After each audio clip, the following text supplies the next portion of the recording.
It is Tech Tuesday. We're going to talk about this recent study and survey that was found that more than, I'm going to get it out, I promise, that more than half of workers in the world worry they will be replaced someday by a machine. And workplace experts say the best way to prevent that from happening to you is you need to expand your skill set to stay relevant. Joining us now to explain what this means and how to do it is emerging media consultant Mohit Rajans. I almost need like somebody to do my job apparently in that intro while we got through it. Nice to see you.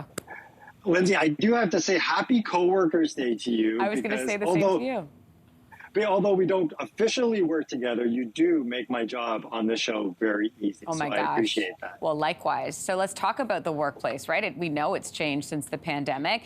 How has this been affecting people's chances to upgrade their skills? Well, I think we're in a situation now as we see several different generations in the workplace. We forget that many of us are bringing different skill levels to the work environment. And now with the idea of a hybrid workforce being sort of worked out in real time, what we have is these gaps in between what we came to work with over the last 10 years and what skills we need now. I think we're also in a situation where we're online so much with work that we're doing, even when we're not supposed to be, that there's a little bit of training fatigue. If you consider the fact that the original adaptation to some of the online learning tools that we needed to do when we were working in different environments, that was one set of skills we needed to learn. Now we're in a situation where we're seeing digital acceleration across the board in many different organizations, and it's not really fair for us to expect to be able to keep up. What can employers do then to help support employees up their skills?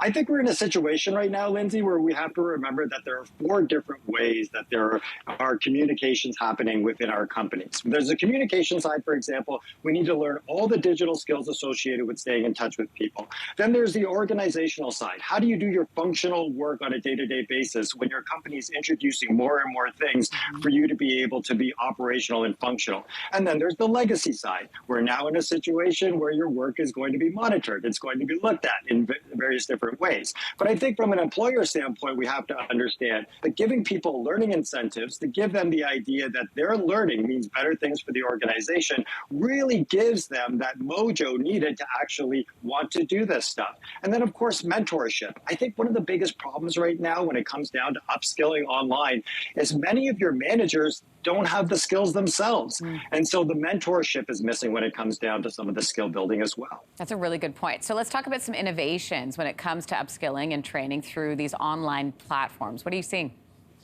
Well, I think it's great that people are accepting a little bit more of being able to be trained online. But when it comes down to virtual reality and augmented reality, I think what it's going to do is it's going to give people the ability to feel like they don't necessarily have to go to a classroom anymore to learn a practical skill, or they don't have to stop, they can self-pace some of their learning. Interactive training is also going to be very big. But what's great about this also, Lindsey, is it gives companies a great opportunity to expand their base in what they're teaching people. If you look at course outlines for some of the colleges right now, et cetera, for what they're teaching you, you realize they haven't gotten to a place yet where they're offering the value that people need today. So I think right now, I think it's a great time for employers to take some of that training back in-house and focus on the industry based on what their needs are. Are there any risks associated with upskilling online?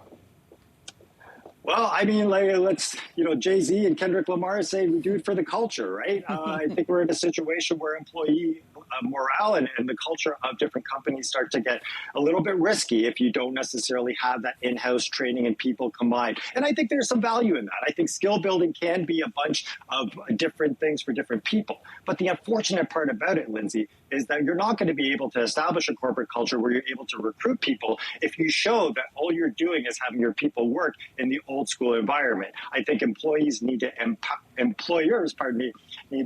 empower employees to help grow certain organizations, and skill building is a big part of that. I'm going to stop talking for a change now. Mohit. No, I'm so fascinated by this conversation because every point you make, it's like there's a lag right now between what's happening. You got to fill in the gaps, especially with the university stuff too. I find that aspect fascinating. Mohit, always good to talk to you. Thank you.